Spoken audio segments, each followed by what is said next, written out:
તો હાલ એક મહત્વના સમાચાર પ્રાપ્ત થઈ રહ્યા છે। જમ્મુ કાશ્મીરમાં આતંકી હુમલાને લઈને ભાવનગરમાં વિરોધ પ્રદર્શન। આતંકી હુમલાને લઈને લોકોમાં ભારે રોષ જોવા મળી રહ્યો છે। ભાવનગરના 2 લોકોના આતંકી હુમલામાં મોત થયા છે। આતંકવાદીઓનું પૂતળું સળગાવીને લોકોએ વિરોધ નોંધાવ્યો છે અને આતંકવાદ સામે કડક કાર્યવાહી કરવામાં આવે તેવી માંગ કરી છે। ભાવનગરના 2 લોકોના આતંકી હુમલામાં મોત થયા છે। આ ઉપરાંત આપણે ફરી એકવાર જણાવી દઈએ કે ભાવનગર ટૂર્સ એન્ડ ટ્રાવેલ એસોસિએશને જાહેરાત કરી છે કે તમામ જે પ્રવાસ છે તે રદ કરવામાં આવ્યા છે। અગાઉ જ્યાં સુધી કોઈ નવી જાહેરાત ન થાય ત્યાં સુધી જમ્મુ કાશ્મીરના તમામ પ્રવાસ રદ કરવામાં આવ્યા છે। કોઈ પ્રવાસ નહીં થાય। આ સાથે જ ભાવનગરમાં સતત વિરોધ પ્રદર્શન જોવા મળી રહ્યો છે। લોકોમાં આક્રોશ જોવા મળી રહ્યો છે કારણ કે ભાવનગરના 2 વતની આ દુર્ઘટનામાં હુમલામાં મોતને ભેટ્યા છે। આતંકવાદીઓનું પુતળું સળગાવીને લોકોએ વિરોધ નોંધાવ્યો છે। આ મહત્વના સમાચાર અત્યારે હાલ ભાવનગરથી મળી રહ્યા છે। ભાવનગરના 2 લોકોના આતંકી હુમલામાં મોત થયા છે। લોકોમાં ભારે રોષ જોવા મળી રહ્યો છે। આતંકી હુમલાને લઈને લોકોમાં આક્રોશ જોવા મળી રહ્યો છે। લોકોએ આતંકવાદીઓના પુતળા સળગાવીને વિરોધ નોંધાવ્યો છે। બજરંગ દળના કાર્યકરો એકત્રિત થયા વિરોધ નોંધાવ્યો છે।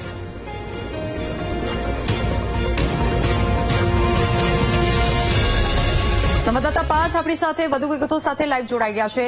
પાર્થ, ભાવનગરમાં આક્રંદ જોવા મળી રહ્યો છે, રોષ જોવા મળી રહ્યો છે, લોકો આક્રોશિત થયા છે। શું વધુ વિગતો મળી રહી છે?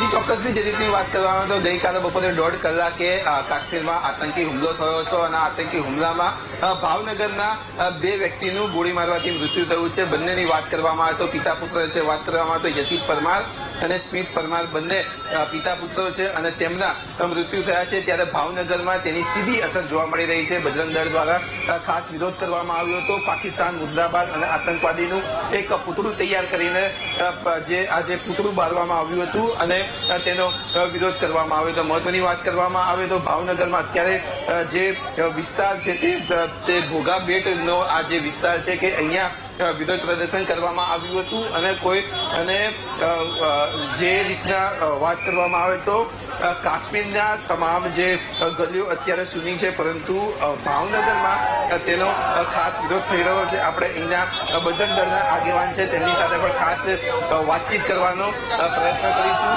અહીંયા આપણી સાથે અનેક લોકો હાજર છે, તેમની સાથે પણ ખાસ વાતચીત કરે। વિરોધ પ્રદર્શન કર્યો, કઈ રીતનો વિરોધ પ્રદર્શન છે અને જો ગુસ્સાની વાત કરવામાં આવે તો કઈ રીતે ગુસ્સો વ્યક્ત કરી રહ્યા છો?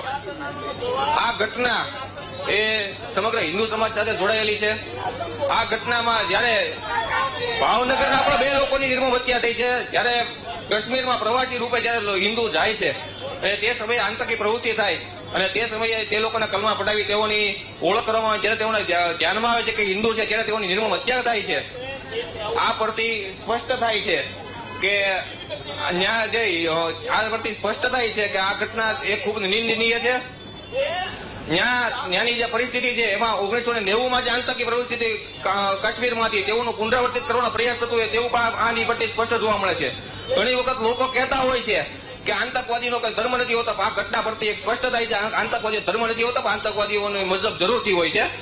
આ ઘટનામાં થોડા દિવસો પહેલા ત્યાં સાંસદ દ્વારા એવું નિવેદન દેવામાં આવ્યું હતું કે કાશ્મીરમાં આવતા જે યાત્રિકો છે, જે જમીન ખરીદનારાઓ છે, તે લોકો ત્યાં સાંસ્કૃતિક ઘૂસણખોરી કરી રહ્યા છે અને તે જ સમયે સામે પાકિસ્તાનના સેનાધ્યક્ષ દ્વારા એવું કહેવામાં આવે છે કે કાશ્મીરમાં કબજો એ જ અત્યારે મુખ્ય એજન્ડા। તો આ પરથી એ પણ જાણવા મળે છે કે આ ઘટના પાછળ કંઈક ને કંઈક પાકિસ્તાનનો હાથ છે। આ ઘટનામાં જે પણ હત્યા થઈ તેના વિરોધમાં આજરોજ કાર્યક્રમ આપવામાં આવ્યો હતો। ચોક્કસથી વાત કરવામાં આવે તો શીખ ધર્મના લોકો પણ અહીંયા છે અને સખત વિરોધ કરી રહ્યા છે। તેમની સાથે પણ ખાસ વાતચીત કરીશું। વિરોધ કરવામાં આવી રહ્યો છે, જે હુમલો થયો તેમાં નામ પૂછીને હુમલો કરવામાં આવ્યો અને સામે ગોળી મારવામાં આવી। આખી ઘટનાને કઈ રીતે જોવો છો? ભાવનગરના પણ પિતા પુત્રનો સમાવેશ થાય છે મૃતકમાં।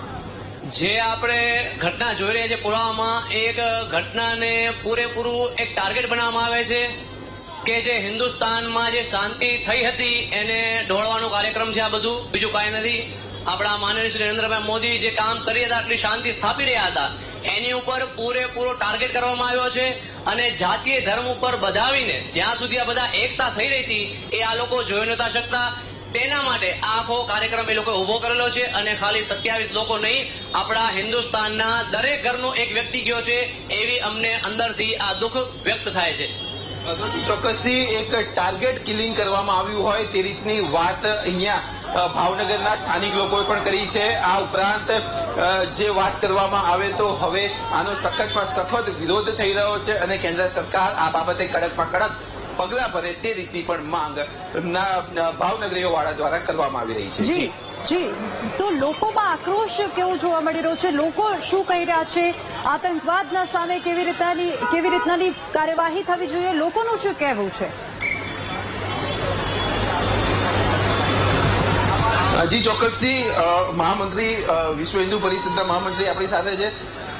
જે રીતની આ ઘટના થઈ, હવે માંગ કઈ રીતની કરી રહ્યા છો? કઈ રીતનો તમારે બદલો કઈ રીતનો લેવો જોઈએ ખરેખર?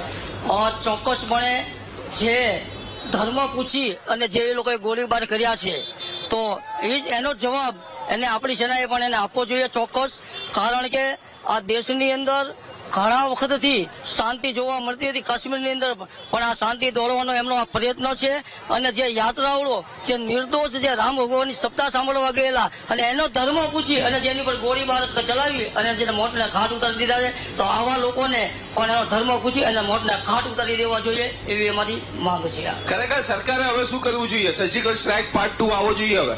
હા, સર્જિકલ પાર્ટ 3 ખરેખર તો ઉરી વખતે અને પુલવામા વખતે થયું હતું. હવે પાર્ટ 3 ની જરૂર છે અને કડક પગલા લેવા જોઈએ આતંકવાદ ઉપર અને સંપૂર્ણ નાશ કરવો જોઈએ. ત્યારે જ હવે શાંતિથી પ્રજા રહી શકશે. એમ ચોક્કસથી લોકો માંગ કરી રહ્યા છે કે જે રીતે ઉરી હુમલો અને પુલવામા એટેક થયો હતો તેનો જે રીતે બદલો લીધો હતો તે રીતનો જ બદલો હવે કેન્દ્ર સરકારે ફરીથી લેવો જોઈએ. જી જી, ભારત આભાર સમગ્ર માહિતી બદલ.